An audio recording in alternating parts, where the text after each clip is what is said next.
오늘 하나님께서 우리에게 주신 말씀을 은혜 받기를 소망합니다. 우리 말씀 전하기 전에 우리 그래도 함께 졸리고 피곤한데 같이 인사했으면 좋겠습니다.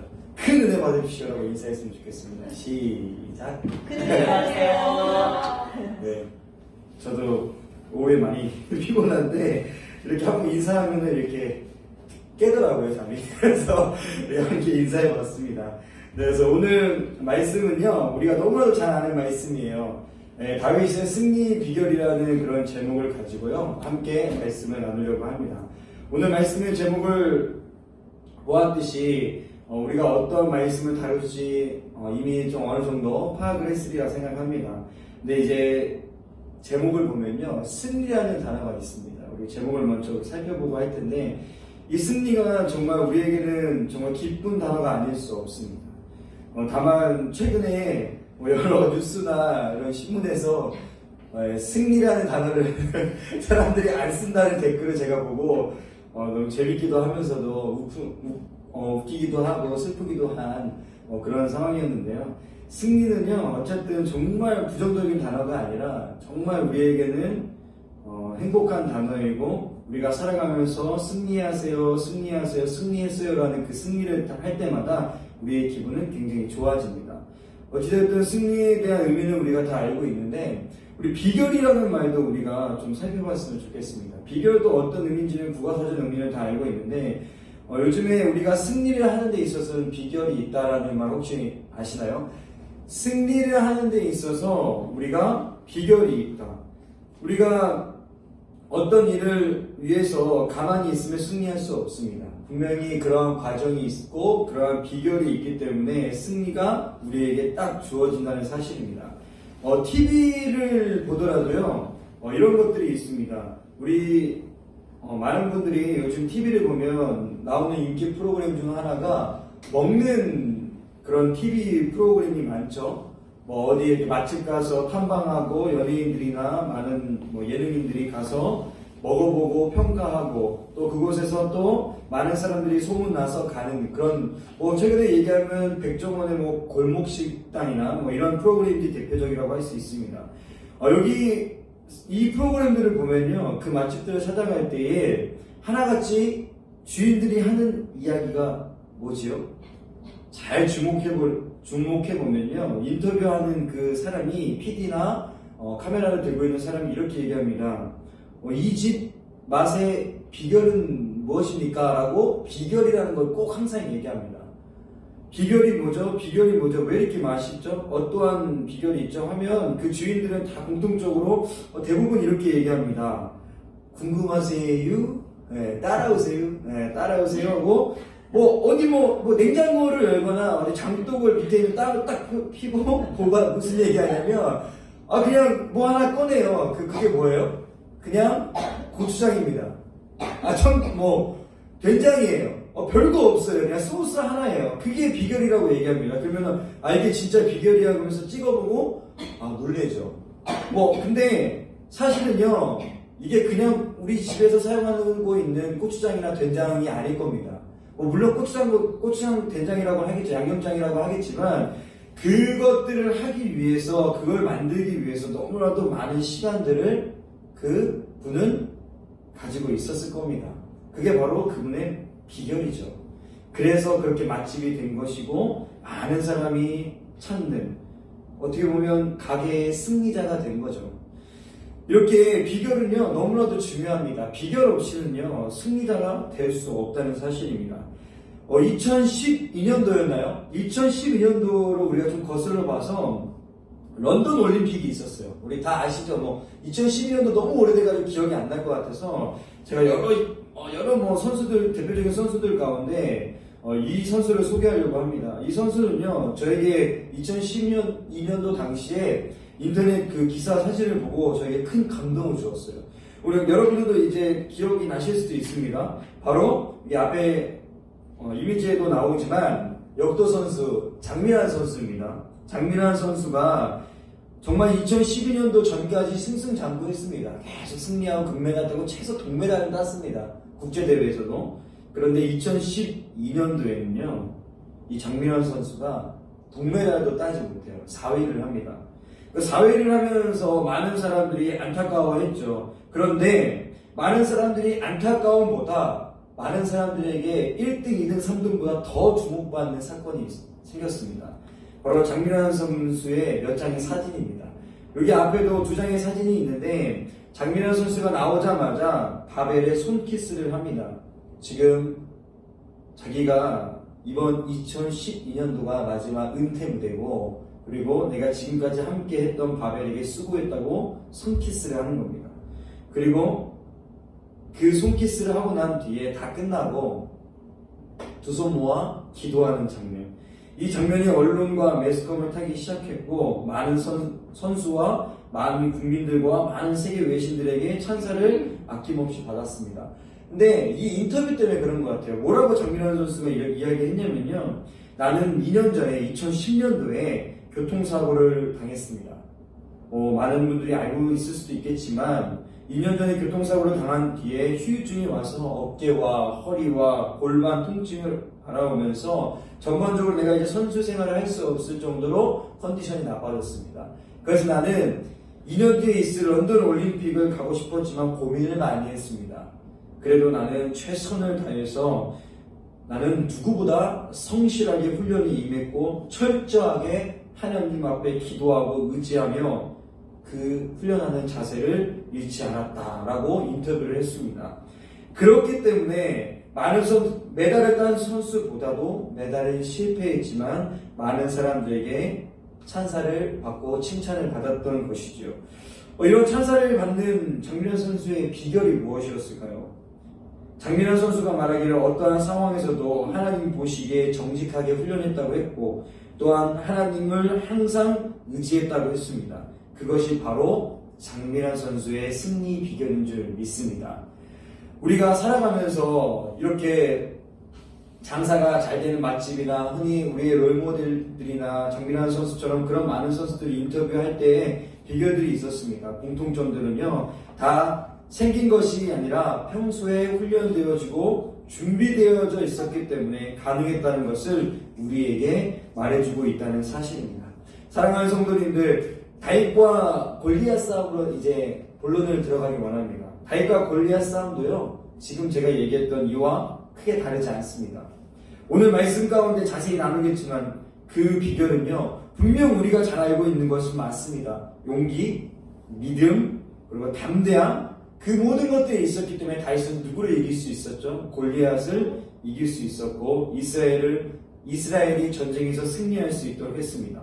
바로 물맷돌 하나로 그 골리앗 목을 쳤고 전쟁을 승리로 이끌었다는 사실입니다.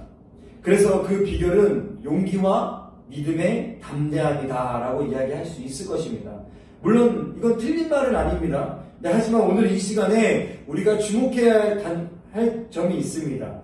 바로 다윗에게 용기가 생기고 믿음이 생겼고 그래서 골리앗을 무찔렀고 이스라엘이 전쟁에서 승리를 했다는 그런 단편적인 결과물만이 아니라 그 승리 안에 담겨져 있는 비결을 함께 나누고자 합니다. 우리가 다윗은 모든 사람이 생각했을 때 불가능이라고 생각했던 이 싸움을, 이 전쟁을 어떻게 승리로 이끌었을까요? 우리가 오늘 말씀들을 좀 살펴보면서 내가 알고 있는 이런 단편적인 이야기 말고도 정말 숨겨져 있는 비결이 있었구나, 우리가 함께 나누고 은혜 받는 시간 되길 간절히 소원합니다. 우리의 신앙생활도 한번 점검해 보시길 소원합니다. 뭐가 있냐면요, 첫 번째 있습니다. 첫 번째는 바로 작고 보잘것 없어 보이더라도 순종했기 때문에, 그리고 따라갔기 때문에 승리했다는 사실입니다. 이 말이 무엇이냐면 우리가 전쟁을 할 때 뭐가 필요하죠? 무기가 필요합니다. 승리를 위해서 여러 가지 첨단 무기가 필요합니다. 또 어떤 게임이나 운동을 할 때에도 승리를 위해서 우리에게 필요한 건 맨손도 필요하겠지만 도구가 필요합니다. 다윗도 골리앗과 싸움에서 승리합니다. 바로 어떤 도구를 사용했습니까? 바로 물맷돌을 사용했습니다. 그의 손에 들려진 물맷돌 하나로 승리했다는 사실입니다. 오늘 본문 44절을 보면요, 중대한 싸움을 하기 전 다윗의 모습을 잘 보여주고 있습니다. 우리가 이걸 먼저 살펴보면 비결이 나오는데요. 다 같이 읽어보도록 하겠습니다. 43절 시작. 블레셋 사람이 다윗에게 이르되 내가 나를 개로 여기고 막대기를 가지고 내게 나아왔느냐 하고 그의 신들의 이름으로 다윗을 저주하고. 아멘. 지금 블레셋 군사들이 다윗이 골리앗 장수를 비롯되어서 자신들에게 막대기 하나만 가지고 싸움을 거냐고 자신들이 믿는 신들의 이름을 막 거론하면서 다윗을 저주하고 이스라엘 그 군사들과 그 모든 무리들을 무시합니다. 이 모습은요, 마치 이런 모습과 같은 것 같습니다. 내가 마치 세상에서 많은 신앙인들과 함께 신앙생활을 하고 열심히 신앙생활을 하고 있습니다. 열심히 하나님 믿으면서 살아보려고 합니다. 하지만 세상의 많은 곳에서 나를 계속 무시하고 핍박하고 나의 삶을 어렵게 만드는 그러한 모습처럼 이 모습이 보여집니다. 마치 블레셋 사람들이 이스라엘 군대를 욕하고 지금 막대기 하나만 들고 있는 물맷돌로 사용할 막대기 하나만 들고 있는 다윗을 욕하고 있는 것처럼요. 바로 이러한 상황에서 다윗은요, 물맷돌이라는 그들이 보기에 전쟁에는 아무런 쓸데없어 보이고 그 평범한 물맷돌로요 골리앗과의 싸움 또 그 전쟁을 승리로 이끄는 큰 역할을 하게 됩니다. 사랑하는 성도님들, 이 말씀의 이야기는요, 우리도 너무나도 잘 알고 있는 당연히 물맷돌로 다윗이 승리했다는 것을 아는데 왜 지금 이 자리에 나와서 비결이냐고 물으실 수 있습니다. 그 질문에 답을 하도록 하겠습니다. 여러분들이 다윗과 골리앗의 싸움을 흔한 물맷돌로 이용해서 놀라운 승리를 거둔 것이라고 그런 단편적인 이야기로만 생각하는 경우가 많이 있습니다. 하지만 다윗이 가지고 있었던 그 물맷돌은요, 우리가 자세히 좀 생각해보면 갑자기 하나님이 그 전쟁에서 다윗에게 땅을 보고 이거 돌을 집어서 물맷돌에서 나무 막대기 잡고 해라 해서 하나님이 갑작스럽게 그 도구를 써라 해서 사용한 것도 아니었습니다. 그리고 또 언젠가는 골리앗을 내가 이 물맷돌로 가지고 있다가 타도할 때 내가 한번 언젠가 써봐야지 라고 하면서 다윗이 가지고 있었던 물맷돌도 아니었습니다. 오늘 읽지는 않았지만요, 17장 34절 35절을 보면 이렇게 이야기합니다. 제가 읽도록 하겠습니다. 다윗이 사울에게 말하되 주의 종이 아버지의 양을 지킬 때에 사자나 곰이 와서 양떼에서 새끼를 물어가면 내가 따라가서 그것을 치고 그 입에서 새끼를 건져내었고 그것이 일어나 나를 해하고자 하면 내가 그 수염을 잡고 그것을 쳐 죽였나이다 라고 이야기를 합니다. 이 말씀이 무엇을 의미하냐면요, 골리앗을 쓰러뜨린 이 물맷돌이요, 다윗에게 있어서는요 단지 그냥 자기 삶 속에 있는 양 지키는 것이었습니다. 이거 하나 그냥 내가 죽을 사람처럼 온 마음을 가지고 이 생겨난 그런 부산물일 뿐이었습니다. 다윗은요, 골리앗을 타도해서 인생 성공을 내가 이루고 내가 뭔가 좀 돼보고 또 막 뭔가 해보겠다는 구호를 가지고 머리에 띠를 두르고 막 외치는 자가 아니었습니다. 그렇게 막 물맷돌을 휘두르는 자가 아니었고 양을 지키는 자로서 양 한 마리의 가치를 소중하게 생각하고 물맷돌을 사용하고 있었던 사람이었습니다. 그리고 오직 하나님께서 주신 그 일이 나에게 맡겨주신 소중한 하나의 사명이었다고 생각하고 하나님께서 명령하신 양 지키는 일을 목숨을 걸고 지켜냈던 것입니다. 바로 무엇을 이용해서요? 물맷돌을 이용해서요. 이때 당시에 다윗은요, 심지어 그런 물맷돌이 나라를 구할지 꿈도 꾸지 못했을 것입니다. 사랑하는 성도님들, 지금 우리가 신앙생활을 하면서요, 가장 큰 문제가 뭐냐면요, 우리에게 다윗에는 있었던 그 물맷돌 하나 없습니다. 없으면서 내가 골리앗을 이길 수 있다, 골리앗을 이기자 하면서 신앙생활을 하고 있는 모습들이 우리에게 많이 있습니다. 잘 생각해보면요, 우리가 신앙생활하면서 많은 설교를 듣습니다. 제자훈련을 받습니다. 성경을 배웁니다. 기도합니다. 목사님 설교를 듣고 아멘 하면서 큰 은혜를 받는다고 이야기합니다. 그러면 내 마음에 마치 물맷돌이 생긴 것 같아요. 그래서 내가 그 밖으로 나가서 이제 골리앗 같은 거대한 문제에서도 나는 이길 수 있을 것 같고, 더 나아가서 막 민족 복음화를 이룰 것 같기도 하고, 나를 통해서 막 세상을 변화시킬 것 같은 그런 막 기대를 가지고 있습니다. 그런데요, 정작 우리의 삶을 돌아볼 때에는 다윗에게 있었던 그 하나님이 원하시는 물맷돌 하나 없어서 바등바등되고 어려워하는 우리의 신앙생활이 가득하다는 사실입니다. 혹시 이 말씀을 듣고도 아닙니다 전도사님, 어떻게 그럴 수가 있죠. 나는요, 내가 교회 신앙생활 지금까지 엄청 오래 했고요. 교회도 열심히 다니고요. 하나님 보시기 정말 기뻐하는 사람 같아요. 그리고 성경적인 지식도 많이 알고 있는 것 같은데, 그러면 하나님께서 나에게 당연히 다윗과 같은 물맷돌을 주어진 것 아닙니까? 라고 생각할 수 있습니다. 하지만 이거에 대한 답변은 아니라고 얘기할 수 있습니다. 그렇다고 해서 물맷돌이 다 그들에게 주어지는 게 아니라는 사실입니다. 우리의 삶을 잘 돌아보길 원합니다.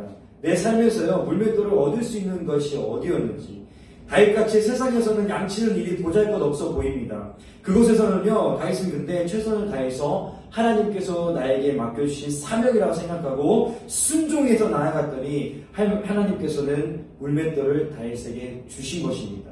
그리고 그 물맷돌을 가지고 훗날 아무도 쓰러뜨릴 수 없었고 두려워했던 그 골리앗을 쓰러뜨릴 수 있는 물맷돌로 하나님께서 큰 은혜를 주셨다는 사실입니다. 사랑하는 성도님들, 이제 내가 속한 직장에서, 학교에서나 가정에서나 수많은 곳곳에서 하나님께 영광 돌리며 최선을 다해 하나님께 순종하면서 살아가길 간절히 소원합니다. 분명 그러한 자들에게 하나님께서는요, 남들이 보기에 무시하고 보잘것없는 내가 갖고 있는 물맷돌을 가지고 언젠가는 하나님께서 골리앗 같은 큰 문제들을 해결해 주실 때에 나를 부르시고 사용하실 줄 믿습니다. 그리고 그러한 기적과 승리를 우리에게 주실 줄 믿습니다. 그런 물맷돌을 나에게 어디에 있는지 찾는 저와 여러분들이 되시길 간절히 소원합니다. 다윗이 승리할 수 있었던 비결, 남들이 보기에는 보잘것없어 보이는 양 지키는 일이었지만 주님께서 지켜주신, 맡겨주신 일이라 믿고 최선을 다해 양을 지키며 순종할 때 사용한 물맷돌을 사용하여서 훗날 나라를 구할 수 있게 된 줄 믿습니다. 이제 우리의 삶 가운데서도 물맷돌을 가지고 교회 밖에 나가서 우리의 삶 속에서도 더 나아가서 이 나라와 이 땅, 이 사회 모든 부분에 있어서 여러분들이 놀라운 승리와 기적을 경험하길 간절히 소원합니다. 두 번째로는요, 승리의 비결이 이거라고 합니다. 하나님 이름이 가진 능력에 대한 확신이 있기에 승리했다는 사실입니다. 오늘 본문 45절을 함께 읽어보도록 하겠습니다. 시작! 다윗이 블레셋 사람에게 이르되 너는 칼과 창과 단창으로 내게 나아오거니와 나는 만군의 여호와의 이름으로 내게 나아가노라. 아멘. 저는 이 말씀이 읽을 때마다 사람은 두 가지 사람으로 나누어진다고 생각을 합니다. 인생을 살아갈 때에 칼과 창과 단창을 의지하는 한 부류의 사람들, 그리고 어떤 상황에서든 만군의 여호와의 이름을 선포하며 살아가는 사람들, 이 두 무리로 나눠진다고 생각을 하는데요. 이 말을 들을 때에 저의 삶만 돌아보더라도 열심히 교회에서 신앙생활하고 여호와의 이름을 늘 기도하고 선포하는데도 내 삶을 돌아볼 때에는 여호와의 이름을 선포하는 무리가 아니라 칼과 창과 단창이 바로 세상을 의지하는 그런 무리들의 내가 있을 때가 많다는 걸 생각하게 됩니다. 어찌되었든 다윗은 항상 하나님의 이름을 선포하는 무리였고, 또한 그의 삶을 통해서 하나님 이름을 의지하고 또한 그 능력을 발휘하며 살아갔다는 사실이 분명히 성경에는 기록되어 있습니다. 그리고 그런 다윗을 통해서 골리앗을 이기게 해주셨고 이스라엘이 전쟁에서 승리할 수 있도록 하나님께서는 허락하셨습니다. 할렐루야. 그런데 이 유명한 이 성경 말씀을 우리가 자세히 읽어보면요, 승리의 비결이 이 안에 담겨 있습니다. 본문에서 읽어보았듯이 다윗은요, 만군의 여호와 하나님의 이름으로 골리앗을 죽였다고 되어 있습니다. 더 나아가서 적들의 사기를 떨어뜨리고 그 전쟁을 이기게 하는 아주 중요한 역할을 했다고 되어 있습니다. 물론 이 이야기가 틀린 것은 아닙니다. 하지만 성경을 볼 때에 단편적인 이야기 속에서 그 결과만 보고 하고 끝나는 것이 아니라 자세히 성경을 읽어보면요, 그때 당시에 인물들이 어땠고 또 그때 당시 함께 사역했던 사람들의 상황을 잘 보면서 이야기할 필요가 있습니다. 그런 가정하에 이 성경 말씀, 이 본문 말씀을 본다면 이런 상황에서 다윗만 만군의 여호와 하나님의 이름을 부를 수 있는 자격을 주어졌을까요? 그게 다윗만의 특권이었을까요? 아닙니다. 사울, 바로 하나님께서 그 세우신 그 사울 왕도 충분히 만군의 하나님 여호와의 이름을 드러낼 수 있었습니다. 그리고 사울 왕이 아니더라도요, 그 수많은 군사들 가운데서도 한 사람이라도 하나님의 이름을 선포할 수 있는 사람이 있었을 것입니다.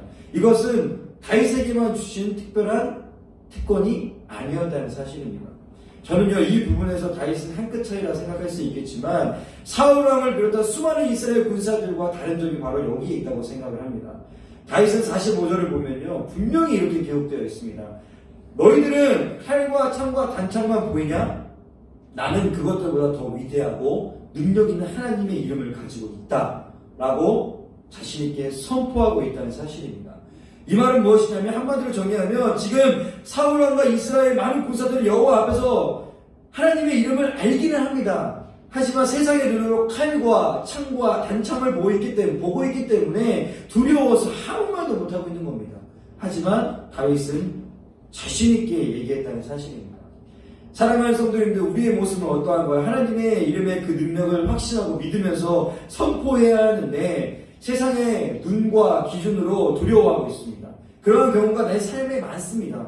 반드시 기억하십시오. 다윗은 항상요, 늘 알고 있었습니다. 뭘 알고 있었을까요? 바로 그 놀라운 하나님의 이름의 능력을 말이죠. 그리고 그 하나님의 이름의 능력이 그 앞에서 무시하고 있는 블레셋과 골리앗 앞에서 당당히 싸워서 이길 수 있다는 믿음이 있었을 줄 믿습니다. 더 나아가 하나님은요, 다윗을 통해서 하나님의 능력을요 보여주고 사용하시기 위해 그 이름을 주셨음을 주목하길 원합니다. 이 말씀을 딱 전할 때에 어떤 한 예화를 들고 싶습니다. 한 예화를 들고 싶은데, 제가 많은 핸드폰이 있습니다. 많은 핸드폰 회사들이 있죠. 근데 그 중에 제가 쓰고 있는 건 애플이라는 회사에서 아이폰이라는 그런 핸드폰을 쓰고 있는데요. 어떤 회사든지요, 그 로고에는 각각의 의미가 있습니다. 이 로고를 봤을 때, 이 로고를 볼 때에 이 회사는 어떠한 목적으로, 어떠한 방향으로 회사를 이끌어가겠다, 고객을 내가 어떻게 대하겠다라는 그런 의지가 담겨 있습니다. 제가 좋아하는 로고가 있는데, 저는 참고로 대한민국을 사랑합니다. 대한민국을 사랑합니다. 많은 사람들이 핸드폰을 갖고 다니면서 여러 가지 이야기를 하겠지만, 이 아이폰이라는 이 기계를 만드는 회사는요, 스티븐 잡스라는 한 인물이 스마트 혁명을 일으켜서 유명한 인물로 한 명으로 꼽고 있습니다. 그런데 이 기업의 그 로고가 뭐냐면요, 많은 사람들이 사과 표시에 이렇게 한입 물어져 있는 표시일 거예요. 이게 뭔가 해서 물어보는 사람도 많아요. 저도 이게 궁금하기도 하는데, 저는 이제 여러 뜻들을 알고 있었는데, 가장 유력한, 많은 뜻들이 있지만, 가장 유력한 뜻은요, 스티븐 잡스라고 하는 그 분이 청소년 시절부터 머리가 똑똑했는데, 그 집은요, 사과 과수원을 하면서 일을 했다고 합니다. 사과. 그래서, 그리고 그때 당시에 유행했던 팝송 가수인 비틀즈 음악에 막 심취하면서 늘 그렇게 청소년 시절을 보내고 있다가, 그의 마음에는 이러한 마음이 생겼다고 합니다. 사과는 가장 완벽한 과일이라고 생각해. 라고 마음속에 가지고 있었다고 합니다. 그러면서 본인이 이제 회사를 세웠습니다. 그리고 로고를 부탁을 했습니다. 사과 모양의 로고를 해달라고. 근데 거기서 너무 사과 모양이 단순한 거예요. 그래서 한입 베어 물은 모양으로 다시 로고를 만들었지, 너무나도 좋은 거예요. 근데 이거의 뜻은 뭐냐면, 바로 그 자기가 생각했던 완벽한 사과, 그것을 한입 깨물어 본 것이 바로 지식을, 내가 많은 사람들이 알지 못하는 그런 지식들을 내가 습득했다는 의미에서 한 입을 물어서 이렇게 표시했다고 합니다. 큰 의미는 없어요. 그런데 그 사과를 볼 때에 무슨 생각을 하겠어요, 사람들이? 아이폰이라는 그 회사는, 그 애플이라는 회사는 저런 정신을 가지고 지식을 습득하기 위해서 늘 한 발 앞서가겠구나 생각을 하지 않겠어요? 저 사과가 이런 생각들보다도 그러한 뜻만 보면, 로고만 보면 그러한 생각이 들 겁니다. 제가 무슨 이야기를 하고 싶었냐면, 이렇듯 하나님께서는요, 다윗에게 하나님의 이름을 주신 이유가 무엇일까? 바로 너가 어떤 일들을 경험할 때마다 바로 나를 기억하고 너를 통해서 나의 이름이 선포되고 나의 능력이 경험되길 원한다라는 의미에서 하나님께서는 다윗에게 하나님의 이름을 심어준 줄 믿습니다. 그래서 알다시피 사울이 다음으로 다윗이 왕이 되었죠. 왕이 되었을 때 다윗은 죄를 지었습니다. 바세바 사건이죠. 큰 죄를 지었습니다. 그런데 그때 다윗이 취했던 행동은요, 하나님을 원망하고 도망가고 두려워하지 않았습니다. 하나님 앞에 무릎 꿇고 여호와 하나님의 이름을 간절히 부르면서 기도했습니다. 그런 다윗의 인생을 돌아볼 때에 하나님의 이름은요, 늘 다윗에게 슬플 때나 기쁠 때나 언제 어디서나 늘 하나님의 이름이 다윗과 함께 했습니다. 바로 나 자신을 온전히 사용하시기 위해 주신 이름이라는 그 사실을 다윗은 늘 알고 많은 사람들에게 증명하고 있었다는 사실입니다. 사랑하는 성도님들, 다윗의 승리 비결 바로 뭡니까? 바로 하나님 아버지의 이름, 그 이름을 다윗은 필요할 때만 선포하고 또 세상의 기준 때문에 그 이름을 잃고 살지 않았다는 사실입니다. 우리의 신앙생활 속에서 이제는 세상의 기준으로 포기하고 낭만하지 말고 하나님의 이름을 자신에게 선포하시고 다윗과 같은 동일한 승리를 경험하는 저와 여러분들이 되시길 간절히 소원합니다. 더 나아가서 그 이름을 내가 필요로 할 때만 쓰지 마십시오. 그리고 그렇게 그 이름을 내가 필요할 때만 쓰라고 하나님께서 주신 것이 아니고 내가 기쁠 때나 슬플 때나 항상 내 안에 하나님을 드러내기 원하시고 또한 기억하며 살아가기 원하시는 하나님의 마음이 그 안에 담겨있다는 사실을 우리가 늘 깨닫고 살아가는 저와 여러분들이 되시길 간절히 소원합니다. 마지막 세 번째로 맹목적인 믿음이 아니었습니다. 바로 다윗의 승리 비결에는요, 준비되어 있기 때문에 승리했다는 사실입니다. 오늘 본문은 아니지만요, 40절과 오늘 본문이었던 48절, 49절을 제가 읽어보도록 하겠습니다. 손에 막대기를 가지고 시내에서 매끄러운 돌 5을 골라서 자기 목자의 제구 곧 주머니에 넣고 손에 물면을 가지고 블레셋 사람에게로 나아가니라. 블레셋 사람이 일어나 다윗에게로 마주 가까이 올 때에 다윗이 블레셋 사람을 향하여 빨리 달리며 손을 주머니에 넣었고 돌을 가지고 물매로 던져 블레셋 사람의 이마를 치매 돌이 그의 이마에 박히니 땅에 엎드려지니라. 할렐루야. 방금 읽었던 이 말씀을 보면요, 우리가 초등학교 때부터 어린 시절부터 늘 들었던 그 이야기와 크게 다르지 않습니다. 골리앗이 서 있었고 다윗이 그를 향해서 물맷돌을 힘차게 흔들며 던져서 딱 한 번에 죽인 사건. 그 사건이 제가 방금 읽었던 이 사건입니다. 그런데 여러분들 오늘 말씀을 자세히 보면요, 그것이 아니라 옛날 전쟁들을 보면요, 정말 말을 타고 다니다가 창을 던지고 전투하잖아요. 근데 그것처럼 다윗이 골리앗을 향해 달리면서 주머니에 손을 넣고 물맷돌을 꺼내고 막 이런 모든 그 장면들이 그냥 영화라고 생각하면 영화겠지만 실제 일어난 일들이라고 한다면 이게 갑작스럽게 다윗에게 주어진 하나님의 능력일까요? 막 뛰어가다가 갑자기 물맷돌을 주워서 갑자기 한 방에 딱 정중앙시키는 거, 하나님의 은혜는 있었겠죠. 하지만 저는 이렇게 생각합니다. 이 말씀을 읽을 때마다 이게 결코 우연이었을까? 우연히 한 방에 다윗이 죽였을까? 아니, 다윗이 저런 실력을 위해서 그렇다면 얼마나 많은 노력을 했을까? 라는 그런 생각들을 해보았습니다. 이러한 이야기의 근거를 찾아보면요, 이 말씀 바로 전에 다윗이 근거가 있습니다. 다윗이 골리앗을 만나기 바로 전에 사울 왕을 만났을 때의 이야기를 우리가 함께 봤으면 좋겠습니다. 34절부터 36절의 말씀을 다 같이 한번 읽어보도록 하겠습니다. 시작. 다윗이 사울에게 말하되 주의 종이 아버지 양을 지킬 때에 사자나 곰이 와서 양떼에서 새끼를 물어가면 내가 따라가서 그것을 치고 그 입에서 새끼를 건져내었고 그것이 일어나 나를 패하고자 하면 내가 그 수염을 잡고 그것을 쳐 죽였나이다. 주의 종이 사자와 곰도 쳤은즉 살아계시는 하나님의 군대를 모욕한 이 할례받지 않은 블레셋 사람이니까 그가 그 짐승의 하나와 같이 되리이다. 할렐루야. 네, 이 말씀은요, 간단히 말하자면 이거예요. 내가 양을 쳤습니다. 근데 그 양을 칠 때에 사자의 공격도 있었고 곰의 공격도 있었는데 내가 싸워서 이겼습니다. 그리고 발톱의 죽음의 위협에 있을 때에 누가 지켜줬냐면 바로 하나님께서 나를 고쳐주시고 지켜주셨습니다. 라고 다윗이 사울 왕에게 당당히 고백을 하는 겁니다. 다윗이 사울 왕에게 고백한 것을 보면요, 그런 다윗에게 맹목적으로 하나님께서 함께 하시면 내가 이길 수 있었습니다 라고 선포만 하고 골리앗과 싸워 이긴 것이 아니라는 것을 우리가 알 수 있습니다. 바로 하나님 앞에 다윗은 수없이 하나님 앞에 많은 경험을 했고 하나님의 은혜 가운데 많은 어려움과 많은 두려움과 많은 공포적인 상황에서도 늘 하나님의 은혜를 경험함으로써 살아왔다는 사실입니다. 내가 이렇게 준비된 사람으로서 하나님 함께 하시면 내가 이길 수 있다라는 그런 준비된 믿음이 벌써 골리앗을 만나기 이전부터 수많은 위협 가운데 다윗에게는 준비된 믿음이 있었다는 사실입니다.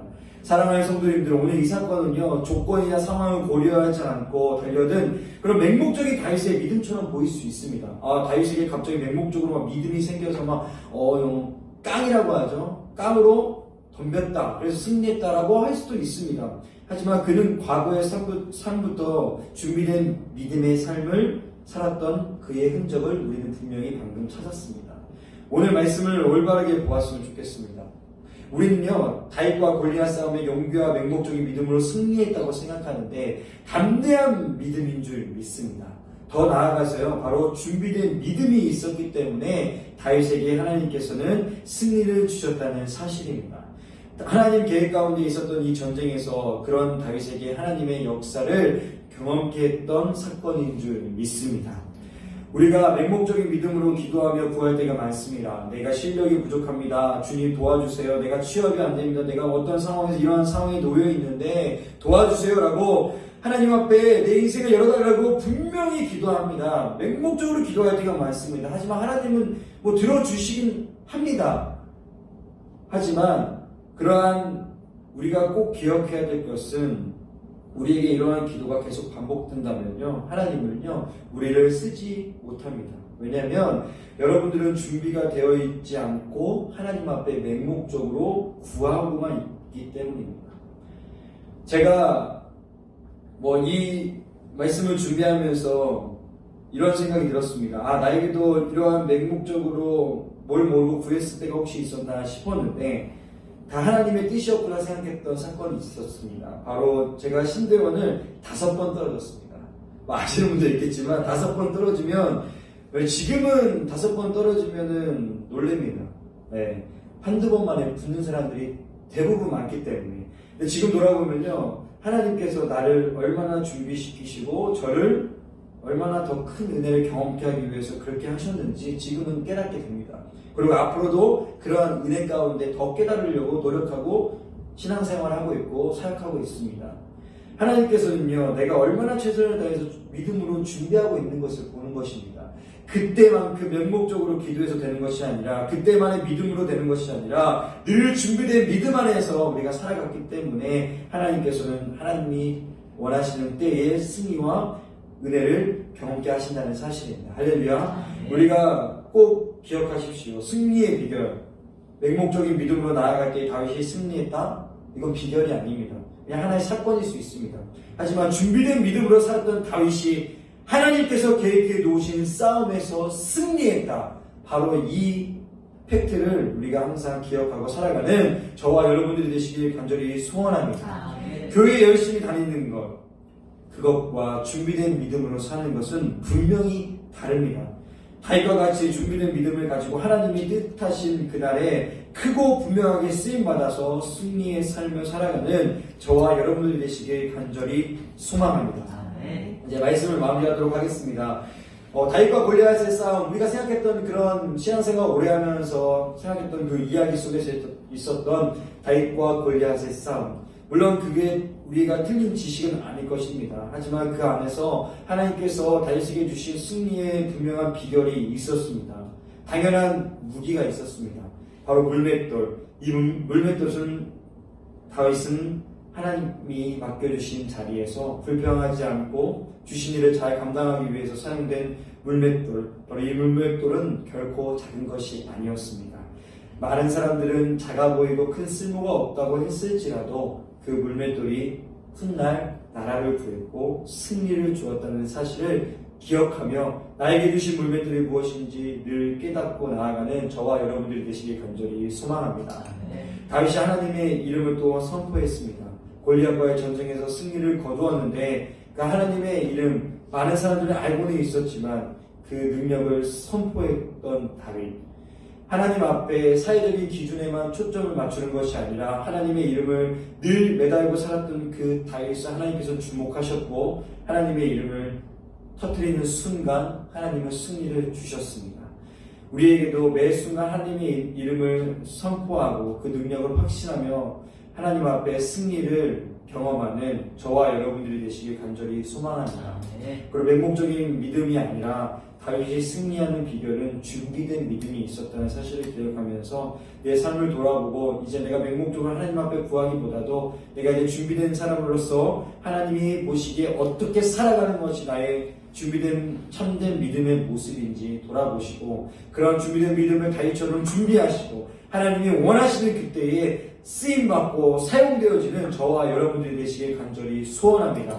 그래서 여기 계신 모든 분들에게 다윗과 같은 동일한 승리가 있기를 원하고 또한 은혜가 있기를 원하고 또한 그런 일들이 당장은 한 주 동안 또한 멀게는 우리의 앞으로의 삶 가운데 가득 넘치시길 간절히 소망합니다.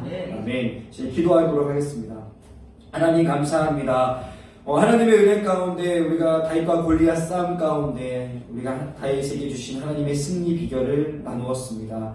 하나님 우리에게 주신 이 세 가지 비결을 잘 기억하면서 살아갈 수 있는 우리가 되게 하여 주시옵소서. 나는 지금까지 너무나도 부족하고 연약한 존재였지만 이제는 이 세 가지를 잘 기억하여서 하나님 앞에 내가 승리자가 되기를 원합니다. 인생의 승리자가 되고 신앙의 승리자가 되고 어떠한 상황 가운데서도 패배자가 되지 않고 오직 주님만을 찬양하는 승리자가 되길 원하오니 하나님 우리의 한 주의 삶 가운데 우리의 평생의 삶 가운데 하나님께서 역사하여 주시옵소서. 하나님께서 우리 예한교회 모든 성도님들을 축복하여 주시고 한 주간 동안에도 하나님의 놀라운 승리가 넘칠 수 있도록 인도하여 주시옵소서. 모든 영광 주님 앞에 올려드리옵고 예수 그리스도의 이름으로 기도합니다. 아멘.